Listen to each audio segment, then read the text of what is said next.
I don't think people realize how much a flatbed matters for perfect prints.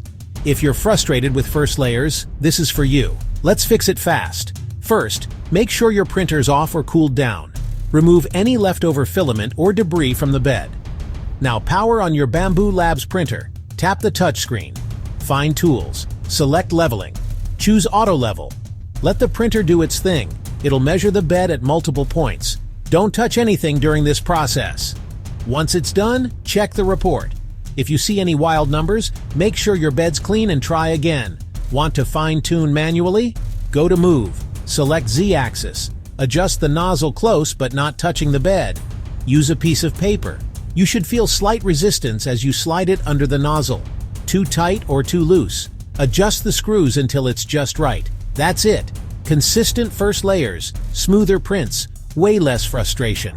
Bed leveling doesn't need to be a mystery. Now you're ready to print like a pro.